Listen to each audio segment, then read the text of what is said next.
नमस्कार, India news देख रहे हैं आप। मैं हूं आपके साथ पराग गुप्ता। स्वागत है आप सभी का हमारे खास कार्यक्रम में। आज हम बात करेंगे अपने खास कार्यक्रम में बढ़ती रेप की घटनाओं और महिलाओं पर हो रहे अत्याचार को लेकर। प्रदेश में महिलाओं की सुरक्षा को लेकर कानून तो सख्त हैं, लेकिन महिलाओं पर हो रहे अत्याचार के मामले दिन पर दिन बढ़ते जा रहे हैं। प्रदेश में महिलाएं घरों से बाहर निकलने से कतराती हैं। ऐसे में कई सवाल सामने आते हैं कि आखिर प्रदेश में हो रहे महिला अत्याचारों पर कब लगाम लगेगी, कब सुरक्षित होंगी महिलाएं। कानून सख्त हैं, फिर भी पुलिस ढीली क्यों है? इन्हीं तमाम सवालों के साथ आज बोलियो राजस्थान की टीम ने प्रदेश के अलग अलग इलाकों में जाकर लोगों से बातचीत की, उनकी राय जानी है। शुरुआत करेंगे राजधानी जयपुर के साथ, जहां पर हमारे संवाददाता ने लोगों से बात की। इस मुद्दे को लेकर क्या कुछ लोगों की राय है, देखिए इस रिपोर्ट में।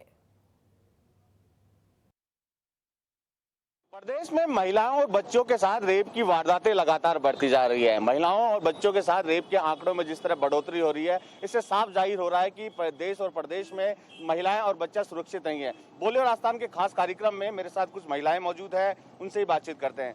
क्या लगता है, आखिर महिलाएं और बच्चियां कब सुरक्षित होंगी? महिलाएं और बच्चों के साथ लगातार जिस तरीके से अपराध बढ़ते जा रहे हैं, इसमें कहीं ना कहीं हमारी सरकार दोषी है, कहीं ना कहीं हमारी जनता दोषी है। जनता जिनके साथ रैप हो रहा है वो शांत हो जाते हैं, माता पिता उनको दबा देते हैं, आगे आकर बोलने नहीं देते हैं कि हमारी इज्जत चली जाएगी। जब तक अपराधी को सख्त से सख्त सजा नहीं मिलेगी, मैं तो कहती हूँ जो भी अपराधी है, बलात्कार कर रहा है या महिलाओं के साथ और कोई अत्याचार कर रहा है या मारपीट कर रहा है, चाहे वो उसका पति हो, जब तक उसको सार्वजनिक रूप से हम नंगा नहीं करेंगे तब तक महिलाएं सुरक्षित नहीं हो सकती है। आज हमारे परिवार की जो हमारा सोशल स्टेटस बन गया है कि हम महिलाएं रात को 8 बजे बाद डरने लग गई है, वापस डरने लग गई है, जो कि लोकतंत्र है। आज आज़ादी को इतना साल हो गया और उसके बाद भी महिला पूर्णतः सुरक्षित नहीं है। तो इसमें कहीं ना कहीं हमारी सरकारें दोषी है, हमारे राजनीतिक संगठन दोषी है और आम तरीके से मैं तो ये कहूँगी हमारा परिवार भी दोषी है। बिल्कुल, देखिए, इस तरह के अपराध को अंजाम देने वाले के खिलाफ सख्त कानून होना चाहिए, सख्त सजा का प्रावधान होना चाहिए। क्या लगता है, क्या लोग जागरूक नहीं है? ग्रामीण क्षेत्र में महिला जागरूक नहीं है? इस तरह की घटना वारदात होने बाद भी खुलकर सामने नहीं आते हैं? एक्चुअली में क्या है ना, 2 रीज़न है। जो छोटी बच्चियां होती है उनके साथ में जो रेप हो रहा है वो समझ में आता है। जो बड़ी लड़कियां 18 से ऊपर की लड़कियां हैं उनके साथ में सेल्फ कंसीडर कहीं हद तक जुड़ा हुआ होता है। वो लड़कियां रेप का केस इसलिए दर्ज करवाती है क्योंकि उनको समाज का कहीं ना कहीं डर होता है। उनको पहले झांसा दिया जाता है कि मैं तुमसे शादी कर लूँगा, और उस तरीके से कहीं बुलाया जाता है जहाँ उनके साथ में कोई गैंग रेप होता है, तो लड़की वहाँ तक तो जा ही रही है ना। तो क्या होता है कि जब वो किसी इंसान से मिलती है तो वो खुल के अपने पेरेंट्स को बता नहीं पाती कि मैं किसी लड़के के साथ इन्वॉल्व हूँ या कुछ भी है, वो अपने पेरेंट्स को बता नहीं पाती है। अगर समाज में ये चीज़ें खुलकर होने लगे, समाज वाले ये चीज़ समझे कि अगर वो किसी लड़के के साथ इन्वॉल्व है तो उसको देखो, उसका इन आउट जो भी कुछ है वो आप उसको परखो, देन उसके बाद में ये चांसेस रहते हैं कि हाँ कहीं हद तक लड़कियाँ सेफ हो सकती हैं। बिल्कुल, देखिए, कहीं ना कहीं जागरूकता की कमी भी यहाँ देखने को मिलती है, जिसके चलते वारदातें लगातार बढ़ जाती है। महिलाओं और बच्चों पर रेप की वारदातें लगातार बढ़ रही है। किस तरह इन पर काबू पाया जा सकता है? इन पे काबू इस तरह पाया जा सकता है कि इनको जो दोषी हैं उनको कड़ी से कड़ी सजा दी जाए। और बिल्कुल, देखिए, दोषियों पर कड़ी से कड़ी सजा का प्रावधान हो। क्या लगता है, ग्रामीण क्षेत्र में शिक्षा की कमी है जिसके चलते आज महिलाएं और बच्चियां जागरूक नहीं हो पाती है और अपनी बात खुलकर रख नहीं पाती है, या फिर काउंसलिंग करवानी चाहिए सरकार को या सामाजिक संगठन को? बिल्कुल, काउंसलिंग की सख्त आवश्यकता है। ग्रामीण क्षेत्र में भी अवेयरनेस की बहुत ज़्यादा कमी है। उसका कारण है हमारा सोशल स्टेटस। मैं इसको सोशल स्टेटस मानूंगी कि महिला की विरोधी है। जैसे किसी एक महिला के साथ कुछ रैप का कांड होता है, सारी महिलाएं उसकी आलोचना और प्रति आलोचना में लग जाती है, उसकी गहराई तक नहीं पहुंचती है और दोषी को अपराधी नहीं ठहराती है। वो कहती है पुरुष प्रधान समाज है, ऐसा ही होगा।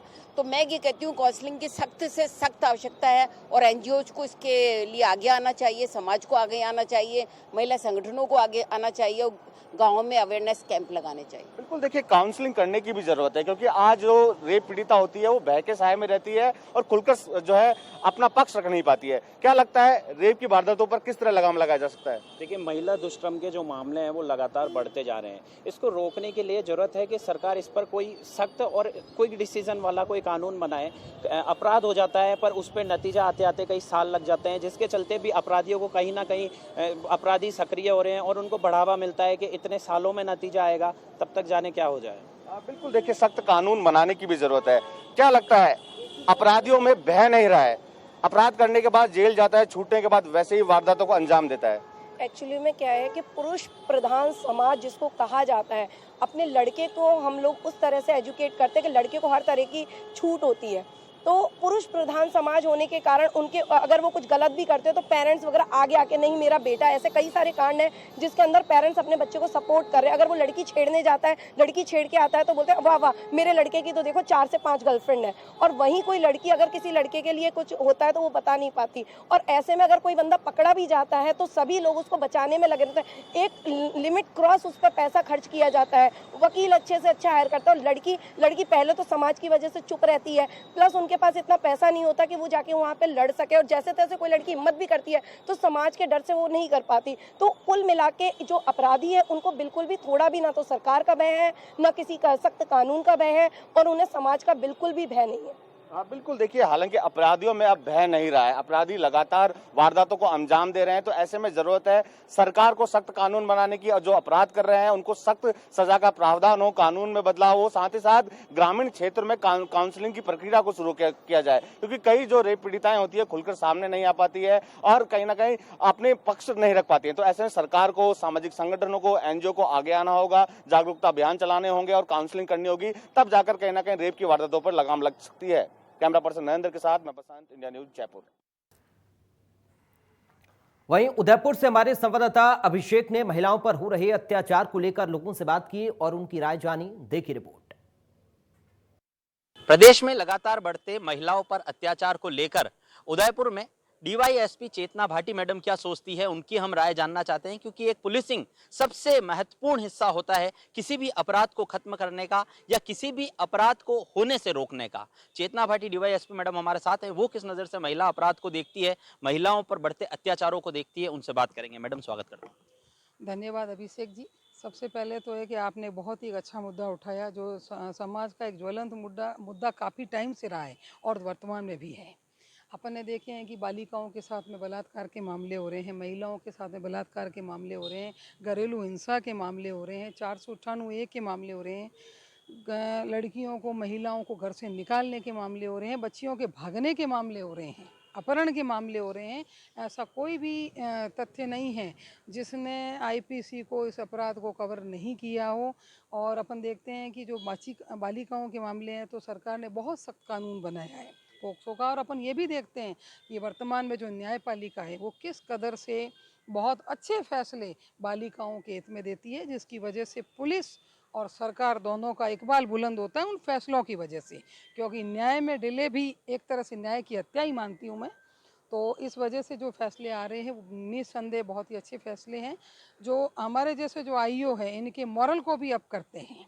क्योंकि जब अनुसंधान में कोई कमी रहती है तो फिर उसका खामियाजा हमको तो भुगतना पड़ता ही है, लेकिन न्याय की हत्या हो जाती है हमारे हाथ से जाने अनजाने में। दूसरी चीज़ ये है कि घरेलू हिंसा के मामले जो आप बढ़ने का कह रहे हो, तो कई बार ये प्रश्न उठते हैं कि भाई कोरोना हो गया, महिला पुरुष घर में रह रहे थे। तो सवाल सिर्फ कोरोना को दोष नहीं दे सकते हैं, इसके कई कारण होते हैं। अपन देखते हैं कि बाल विवाह हो जाता है, आर्थिक स्थिति से लोगों की जो स्थिति है वो अच्छी नहीं होती है, जिसकी वजह से एक किसी के घर में डेथ हो गई तो उस डेथ के 12वें के दिन शादियां कर देते हैं। जैसे अपनी आखा तीज का त्यौहार आता है तो उस दिन शादियां कर देते भी, अबूझ मुहूर्त में निपटाओ। तो ये कुप्रथा है जो अपनी चली आ रही है। तो इन कुप्रथाओं के प्रति जनता को बहुत ज़्यादा जागरूक करने की ज़रूरत है।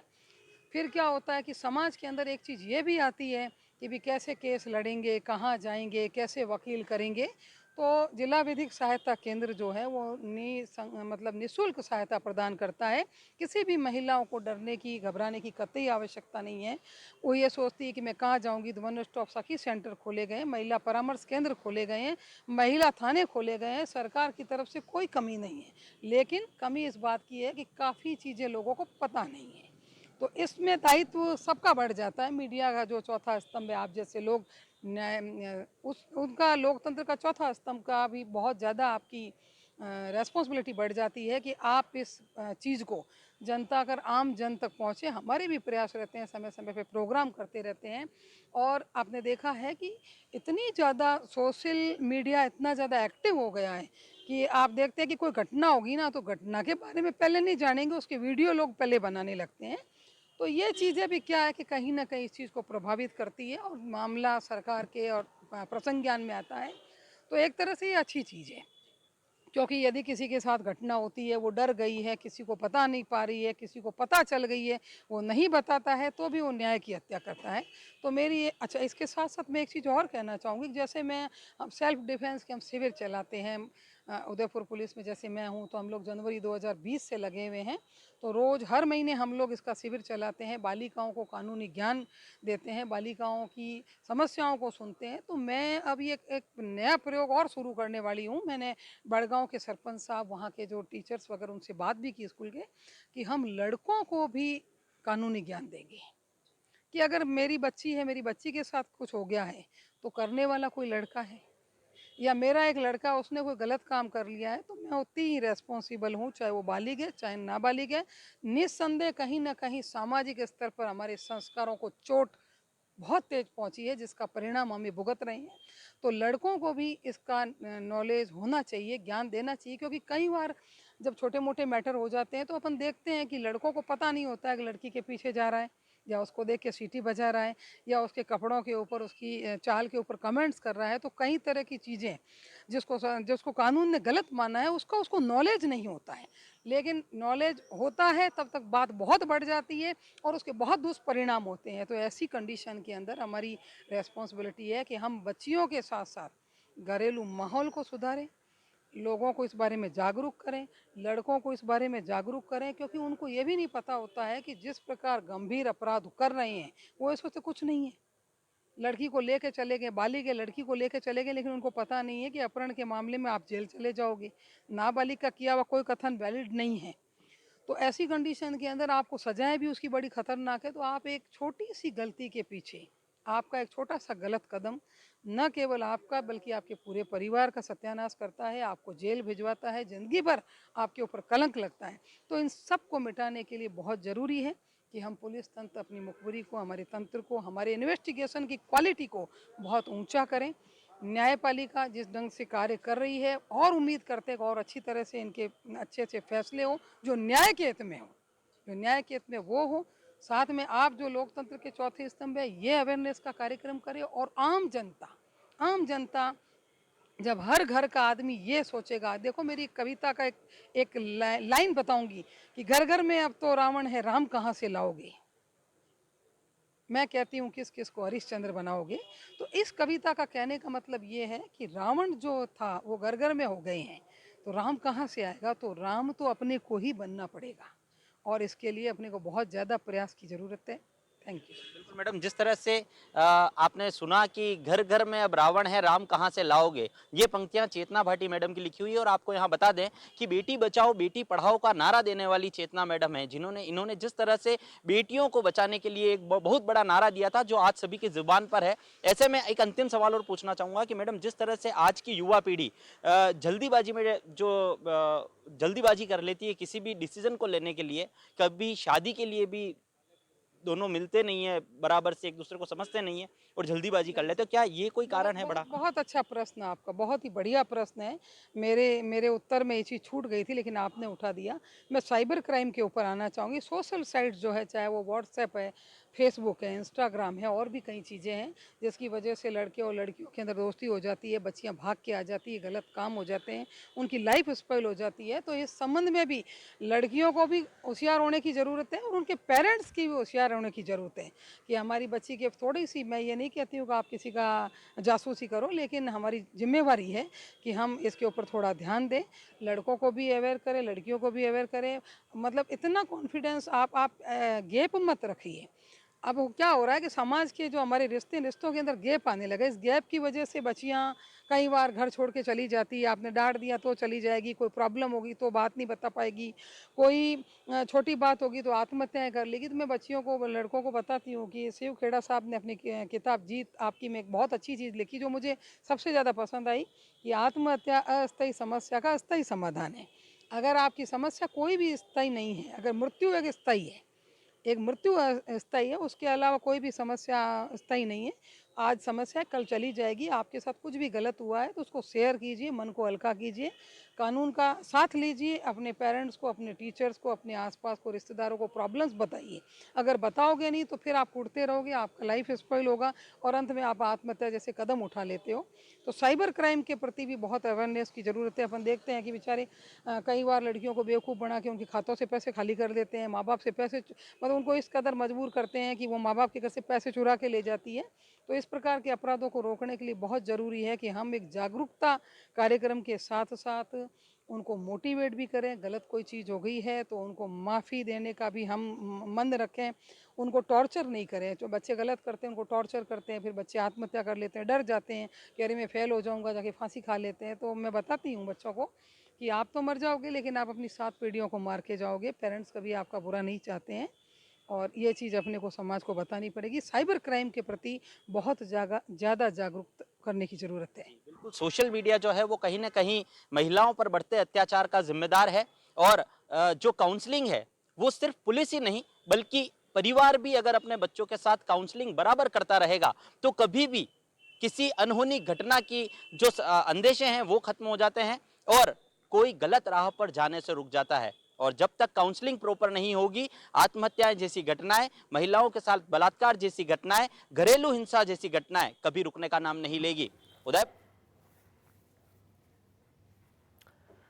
अभी आप सुन रहे थे उदयपुर से हमारे संवाददाता अभिषेक ने लोगों से बात की। अब हम आपको लेकर चलते हैं अजमेर, जहां पर हमारे संवाददाता जावेद खान ने लोगों से बात की है और उनकी राय जानी। इस मुद्दे पर क्या कुछ लोग कह रहे हैं, देखिए रिपोर्ट में। देश भर में कानून इतना सख्त हो गया है, बावजूद इसके भी महिलाओं का उत्पीड़न अभी तक बरकरार जारी है। आप देख सकते हो कि जहां कई महिलाओं के साथ में रेप हो रहे हैं, कई महिलाओं के साथ में चेन स्नैचिंग हो रही है, कई घरेलू हिंसाएं हो रही है, महिलाओं को मार दिया जाता है, लेकिन अभी तक भी इस तरीके का कोई ठोस कानून सरकार की तरफ से नहीं हुआ है जिसके ऊपर इस तरीके की घटनाओं पर लगाम लग सके। हमारे साथ नगर के कुछ गणमान्य लोग मौजूद हैं जिनसे हम खास चर्चा करेंगे इस बारे में कि इस मामले में किस तरीके से रोक लगाई जा सके। इंडियन न्यूज़ ऐसा में स्वागत है आपका। जिस तरीके से देखा जा रहा है कि महिलाओं पे लगातार अत्याचार जारी है, कानून सख्त है, फिर भी इस पे लगाम क्यों नहीं लगती? महिलाओं पे आए दिन जो है समाचार पत्र में और अपन न्यूज़ में देख रहे हैं कि आए दिन दरिंदगी हो रही है। ना सिर्फ महिलाओं पे, मासूम बच्चियों को भी नहीं छोड़ा जा रहा है। तो ये खाली कानून भले ही सख्त है, लेकिन खाली कानून सख्त बनाने से ऐसा कुछ लग नहीं रहा कि कानून सख्त का असर है लोगों पे, या कानून का कोई डर है दरिंदों के मन में। कानून बनाने से खाली ये नहीं होगा। खाली आप दूसरी चीज़ देखिए कि हम बचपन से ही बच्चों को क्या परोस रहे हैं, क्या दिखा रहे हैं उनसे, क्या संस्कार दे रहे हैं उनसे। ये शुरुआत तो घर से ही होती है, बच्चों के संस्कार से। और आज की तारीख में जो इतना खुलापन आ गया है, हर बच्चे के हाथ में मोबाइल है, हर बच्चे के मोबाइल में इंटरनेट है, मोबाइल पे क्या देख रहा है, वो कब देख रहा है, सब कुछ, हर चीज़ हर वक्त उपलब्ध है। माँ बाप का उस पर कोई लगाम नहीं है कि बच्चा क्या देख रहा है, क्या नहीं देख रहा है। फिल्मों में आप देख लीजिए, टीवी पे देख लीजिए क्या आ रहा है आज। तो सारे जो मानसिकता है वो दूषित होती जा रही है, वो शुरुआत से ही होती जा रही है। खाली कानून की सख्ती से कोई ये डर नहीं पैदा होना है। दूसरी चीज़ के नशाखोरी इतनी बढ़ गई है कि आजकल फैशन का रूप ले लिया है। चाहे शराब का नशा हो, चाहे और किसी चीज़ का हो, उस पर कोई लगाम नहीं कसी जा रही है। नशे में जो है आदमी बस सुध-बुध खो बैठता है और ये घटनाएं आ रही है अधिकतर नशे में। तो ये सारी चीज़ जो है खाली कानून सख्त के अलावा बहुत सारी चीज़ों पे रोक लगाना बहुत ज़रूरी है। बिल्कुल सही बात है। कुछ हद तक इस मामलों के अंदर मोबाइल का भी एक अहम रोल है और उसके अलावा नशे के अंदर भी बहुत से लोग गलत काम कर गुजरते हैं। इसके ऊपर भी रोक लगनी चाहिए। आप क्या कहेंगे इस बारे में? समाज में महिलाओं एवं बालिकाओं को भी सम्मानपूर्वक जीने का अधिकार प्राप्त है, लेकिन ग्रामीण परिपेक्षों में ऐसी घटनाएं हमें ज़्यादा देखने को मिल रही हैं क्योंकि वहाँ के जनप्रतिनिधिगण सरकार के विभिन्न जो कार्यक्रम चलाए जा रहे हैं, इन अपराधों की रोकथाम हेतु विभिन्न कार्यक्रम चलाए जा रहे हैं, लेकिन उनमें बढ़ चढ़कर वो भाग नहीं लेते हैं और उसका प्रचार नहीं करते हैं अपने क्षेत्रों में और जागरूकता नहीं देते हैं अपने एरिया में। मैं जनप्रतिनिधि होने के नाते यही अपील करना चाहूँगा कि ऐसे कार्यक्रमों का ज़्यादा से ज़्यादा प्रचार हो ताकि हमारी समाज में महिलाएं और बालिकाएं ऐसी घटनाओं से बच सकें। धन्यवाद। बिल्कुल सही बात है कि जो सरकार की तरफ से जो कानून बनाए गए उनका प्रचार प्रसार होना बहुत ज़्यादा जरूरी है जिससे कुछ हद तक अंकुश लग सके। आपकी क्या राय है इस बारे में? सर, सरकार ने जैसे कानून बनाए हैं इन पे और थोड़ा कानून और सख्त करे जाएं थोड़ी जो जागरूकता जो अच्छे से फैलाई जाए, सरकार की तरफ से लगातार कार्यक्रम चलाए जाएं जिसमें महिलाओं को उनकी सुरक्षा कैसे करें, महिलाओं को ऐसे लोगों से कैसे बचें, जो महिला लड़कियां जो बालिकाएं हैं जो अगर कुछ ऐसा कोई उनका पीछा करे तो वो घबराएं नहीं उनसे, वो जाके डायरेक्ट जो पुलिसकर्मी और इनको रिपोर्ट करें। तो ऐसे जो है जागरूकता फैलाई जानी चाहिए। और सर और अच्छे कानून जो है सरकार लाए, इस पर जल्दी से जल्दी काम हो। और बिल्कुल सही बात है कि कुछ कानून और ज़्यादा सख्त होने चाहिए जिससे इस जो रेप की घटनाएं हैं, बलात्कार की जो घटनाएं, मासूम बच्चियों के साथ में जो दुष्कर्म हो रहे हैं उनको ऊपर अंकुश लग सके। आपका क्या कहना है इस बारे में? सर इस पे तो यही कहना है कि जो बच्चियां हैं जो स्कूल के अंदर है उनको सेल्फ डिफेंस की ट्रेनिंग दी जाए, जिससे लड़कियों में जो डर है वो कम हो। बाज़ार में घूमने से उनको सेल्फ डिफेंस की ट्रेनिंग दी जाए। उसके अलावा कानून सख्त होना ही चाहिए और इनको कड़ी से कड़ी सज़ा मिलनी चाहिए, जिससे दूसरों जनों को ये करने की वो नहीं हो, क्या बोलते हैं, ताकत नहीं हो उनमें। ये एक बिल्कुल सही बात बोली इन्होंने कि कानून सख्ती के साथ साथ बालिकाओं को स्कूलों के अंदर सेल्फ डिफेंस की भी एक सुविधा इनको होनी चाहिए, जिससे वो अपने आत्मनिर्भर रह सके। और अगर इस तरीके की उनके साथ में कोई घटना हो रही है तो वो स्वयं अपना कम से कम सुरक्षा तो स्वयं अपनी कर सके। शंकर गोमा के साथ जावेद खान, इंडिया न्यूज़। तो फिलहाल आज बोलियो राजस्थान में इतना ही। कल एक बार फिर से हाजिर होंगे एक नए मुद्दे के साथ, लोगों की राय जानेंगे। तब तक के लिए दीजिए इजाजत। नमस्कार।